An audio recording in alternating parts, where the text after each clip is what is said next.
Eu sou o professor Antônio Pantoja, de História, e hoje nós vamos trabalhar um tema muito importante para nós: o medo de virar vaca e a cura pelo gargarejo com a água morna. Atenção, tá? Olhem para as duas imagens. Imagem do século XXI, Covid-19, e o outro aqui, uma vaca, né, correndo e as pessoas se escondendo.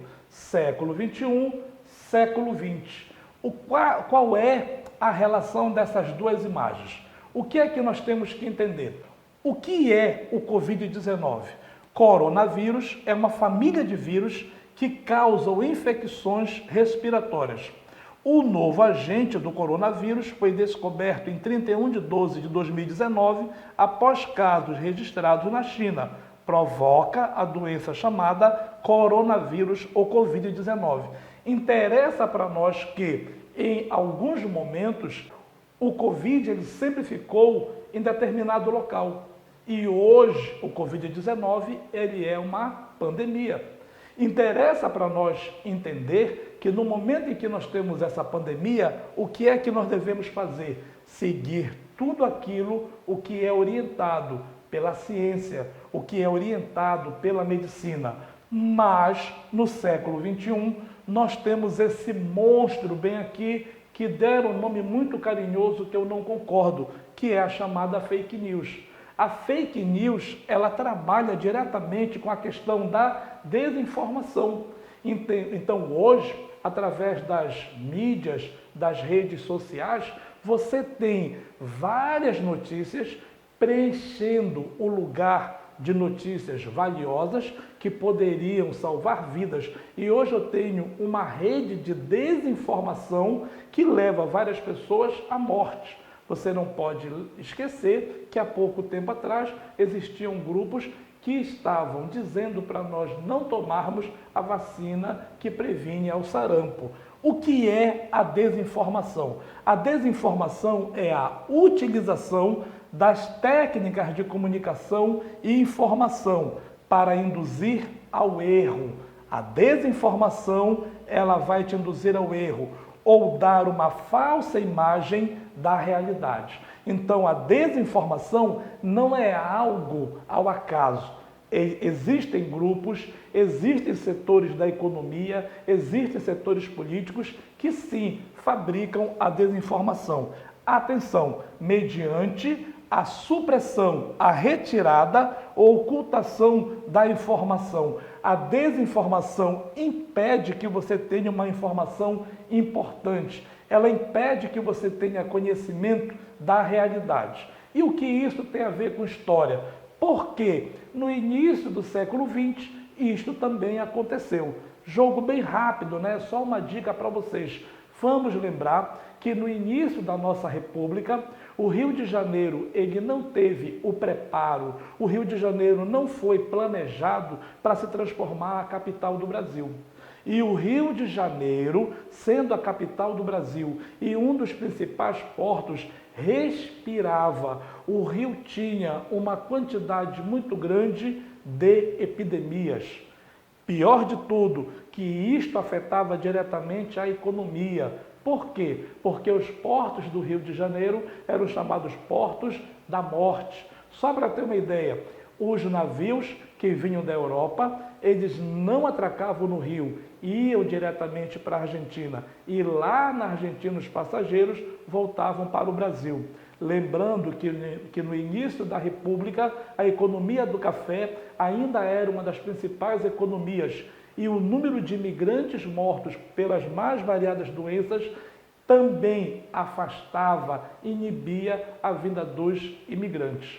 É neste período, nesse momento, que o presidente da República, bem contestado, que é o nosso amigo Rodrigues Alves, ele vai nomear o prefeito Pereira Passos. E os dois vão se reunir em um projeto, que é o projeto de amenizar ou de acabar com as epidemias, fazer uma modernização na capital brasileira e também fazer uma modernização nos portos. Com o tempo, eles vão chamar o Oswaldo Cruz para contribuir com seu projeto. Atenção, sempre que você vai fazer uma prova de vestibular, tem que falar em prova de vestibular. Essa imagem aqui é a imagem mais comum.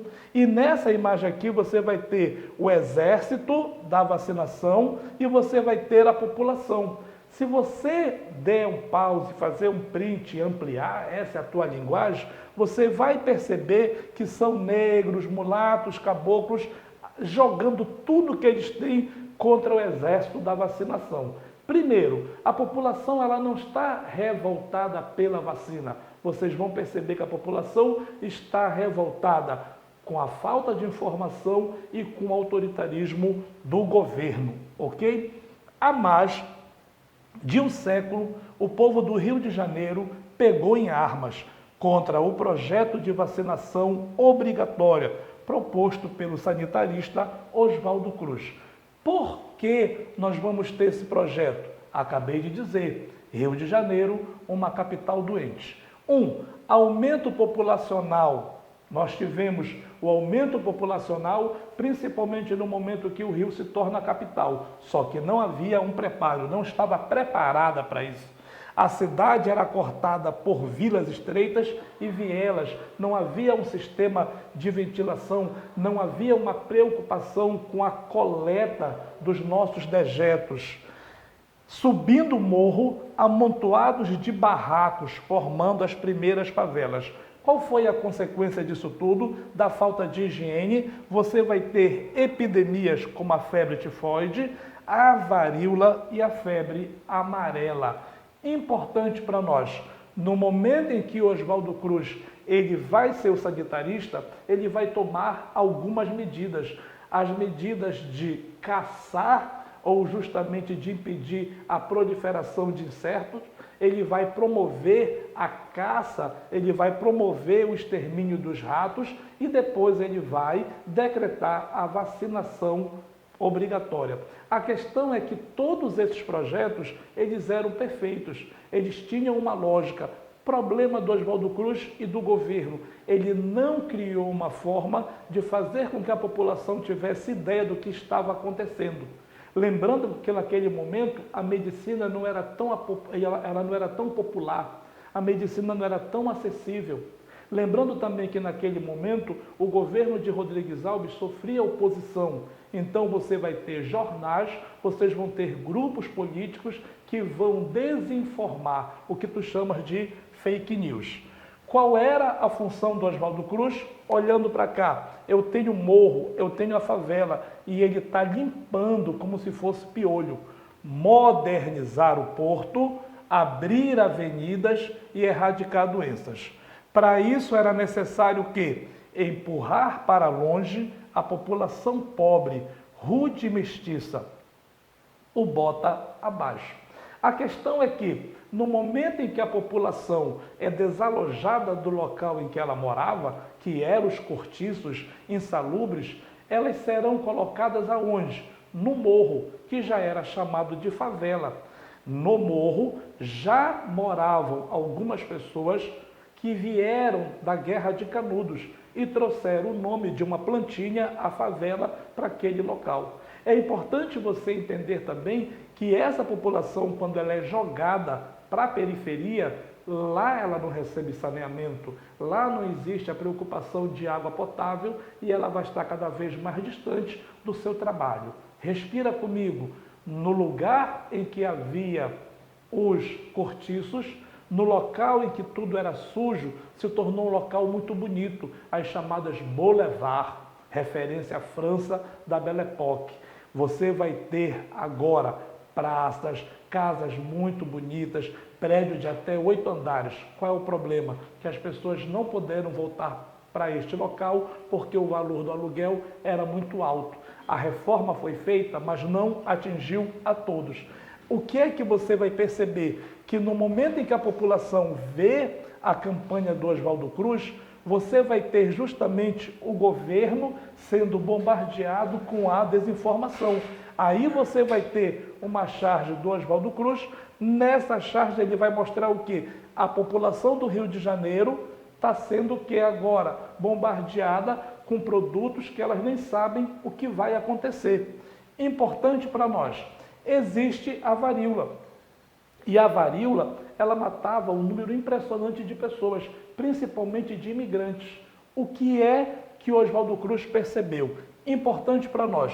Ainda no século XIX, o médico inglês Eduardo Jenner, ele vai extrair, ele percebeu o seguinte, ele percebeu que as mulheres e os homens que ordenhavam as vacas, e as vacas, elas contraíam uma doença, a chamada varíola. E essas mulheres que ordenhavam as vacas, elas tinham esse pus que saía da vaca e aonde tocava nessa mulher causava uma imunização, justamente a varíola. O que é que ele fez? Ele vai criar uma vacina em relação a isso. Atenção, o médico inglês chamado Eduardo Jenner vai extrair o líquido das lesões da vatinha e aplicar em pessoas, conseguindo assim imunizá-las. A vacina anti-varíola foi o primeiro imunizante a ser utilizado pela saúde pública. Oswaldo Cruz traz essa vacina. E qual é o problema? Ele torna a vacina obrigatória. Esta medida foi muito mal recebida pela população. De novo, a desinformação, a charge, que eu já mostrei para vocês, da população correndo. Por quê? Porque a população tinha medo de virar vaca. Aí alguém diz, ei Pantoja, é absurdo. Absurdo é hoje você ler a ideia de que as pessoas pegam água morna, acrescentam sal e fazem gargarejo que elas vão estar imunes ao Covid-19. Horrível é você ouvir pessoas dizendo que você deve sair da sua casa porque é melhor correr o risco de vida do que perder o emprego. O pior é você ouvir pessoas preocupadas muito mais com a economia do que com a saúde pública. Isto sim. E aqui você vai perceber como você hoje, a quantidade de informação e desinformação que você recebeu. Desinformar para dominar. Dizia-se que a vacina poderia matar, deixar a pessoa com cara de bezerro. Também corria o rumor de que a vacina era feita com sangue de rato. Mais ainda, a vacina era aplicada com uma espécie de estilete nos braços e nas pernas. Isto, para as mulheres de família, era uma agressão. De novo, moçada, faz o print, amplia. Aqui a charge clássica da morte e um homem lendo calmamente o jornal. Oswaldo Cruz, com o exército da vacinação, vai levar essa pessoa ao óbito, à morte. Fica a dica, moçada, vamos lavar as nossas mãos, vamos ficar em casa. Por quê? Porque eu mostrei para vocês que as medidas do Oswaldo Cruz eram necessárias. Repetindo, o que faltou? Faltou para o Oswaldo olhar para a população e explicar. E muito mais, democratizar as mudanças. A revolta não foi porque as pessoas não queriam ser vacinadas. A revolta foi em relação ao autoritarismo. Não houve uma socialização das mudanças trazidas pela modernidade. Hoje, nós temos que ter muito cuidado quando você recebe uma informação e você não verifica a procedência e compartilha. Quando você compartilha algo sem verificar se é verdade ou não, você está transformando isso numa grande verdade. Fora, diga não ao fake news e fique em casa. Valeu, moçada!